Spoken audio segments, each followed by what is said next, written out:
Hola, this is Kesaline and welcome to my channel, Kay the Crafty Planner.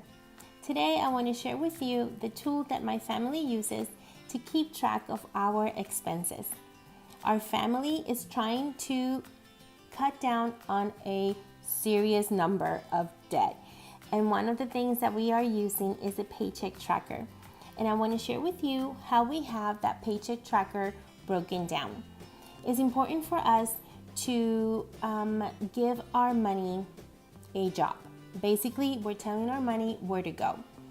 But I cannot keep all of that in my brain. I need to put it down on a piece of paper and keep track of that some way, somehow. And this is the tool that I've used. I have called it a Paycheck Tracker, and this form have shifted, have morphed, have changed in the last 12 years because our expenses have changed, our salaries have changed, our, the things that we like to do have changed. So this is the version that we're using currently for our Paycheck Tracker. And our Paycheck Tracker is broken down as such. So the first part is our spending period. And here we have our starting balance, check 1, check 2, extra income, and another spot for extra income. We have one column for projected, which is what we will typically get paid if we weren't getting any reimbursement check or any extra payment income, and then the actual. Under the spending period, we have another column that is allocated for our bills. And our bills are those living expenses that from month to month they change, and also any reoccurring expenses like school tuition or dance class, things that happen from month to month. Under bills, we have a space that is for our debt. And here we have everything that we owe that may have a deadline or like a final date. For example, in 5 years, you will pay for your car. In 10 years, a student loan, or in 30 years for your house. So under debt are those items that we owe money, those loans. And under there, we have what it is for student loans. We have our car loan, and we have our credit card that we owe. Under the debt, we have a spot for our envelopes. We have a set of envelopes that we take the cash out, and we work with that money throughout the spending period. And I just have it allocated there. I just put the name of the envelope, how much it is, and how much we actually took out. The other section that we have in our Paycheck Tracker is our pending. These are things that we have pending. For example, I sent a check out to someone for a birthday or Christmas, and that person hasn't cashed that check yet.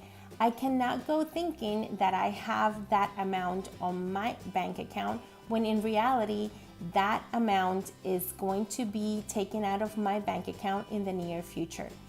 I only put things under pending if I already sent the check or if I did the electronic transaction. And sometimes electronic transactions take seconds to be taken out of your bank account, or sometimes it might take a few days to be taken out of your bank account. So I put anything that is pending under this category. Under the pending, below that, I have something called out-of-budget expenses. And this out-of-budget expenses is for those things that I have not budgeted for, but that, let's say, they just happened. For example, I took out $200 for my groceries. But guess what? Someone called and said, hey, I'm gonna go over there, I'm gonna visit you.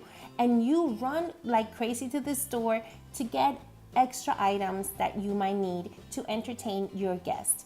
So I went over budget by $50. So I would not put $250, I would just pay the $200, and then those $50 I would put right under out of budget expenses. Then under that, I have electronic transaction. And the reason why I have electronic transactions is because our offering, we do our giving through an online platform. So that's where I put for electronic transaction. What we have then is under that is our income, our expenses, our bank account, our pending bills, and then the last thing is actual balance. And what we do is we put the number of our income, which is the actual. Under there, we put under expenses, we add the debt, the envelopes, the bills, the out of budget, and the electronic transaction goes right under expenses. We do not include pending under expenses. Then income minus expenses should give us the same number that is in our bank account. Then under pending, we have the number from that place, from that column. And then the actual balance is our bank balance minus pending. On the back of our sheet, I have stuff for our sinking fund trackers.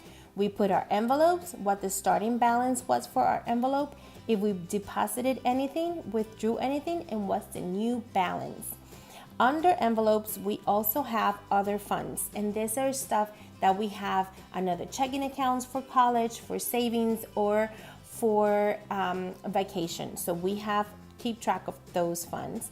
And then right below that, I have a debt tracker.